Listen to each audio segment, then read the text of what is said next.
राजधानी दिल्ली में कोरोना के घटते मामले और स्थिति में सुधार के बाद दिल्ली सरकार ने एक बड़ा फैसला लिया था। फैसले के तहत सरकार ने अनलॉक 8 में मेट्रो और डीटीसी बसों को 100% क्षमता के साथ चलाने का निर्णय लिया था।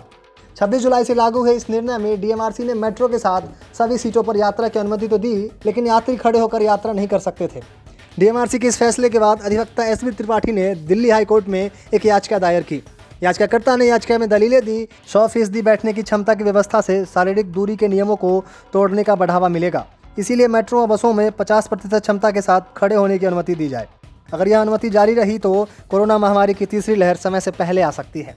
दिल्ली हाईकोर्ट में जब इस याचिका पर सुनवाई शुरू हुई तो कोर्ट ने फैसला सुनाने से इनकार करते हुए इस याचिका को खारिज कर दिया। याचिका को खारिज कर कोर्ट ने सवाल उठाते हुए कहा कि आखिर हमें नीतिगत मामलों में हस्तक्षेप क्यों करना चाहिए? यह देखना अधिकारियों का काम है। आप आज कह रहे हैं कि क्षमता 50% होनी चाहिए, कल कोई और आकर 20% व्यवस्था की मांग करेगा, फिर हम क्या करेंगे? मेट्रो का इस्तेमाल करना अनिवार्य नहीं है, आप चाहें तो इस्तेमाल न करें। हाईकोर्ट की इस टिप्पणी के बाद तो यह तय हो गया कि फिलहाल दिल्ली मेट्रो 100% क्षमता के साथ ही रफ्तार भरेगी।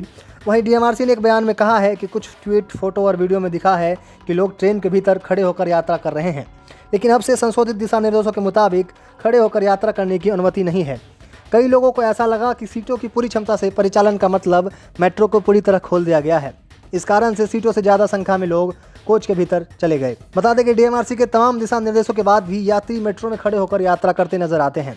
कई बार तो आम लोगों द्वारा वीडियो डालकर शिकायत भी की जाती है, जिसमें कोच के भीतर यात्री खड़े होकर सफ़र करते नजर आ रहे हैं। इसके अलावा राजीव चौक, केंद्रीय सचिवालय, कश्मीरी गेट जैसे स्टेशनों पर अब भी भीड़ लगी रहती है, लेकिन डीएमआरसी के अधिकारियों ने कहा है कि कोविड-19 के नियमों का पालन करते हुए भीड़ घटाने के प्रयास किए जा रहे हैं। ब्यूरो रिपोर्ट, दिल्ली तक।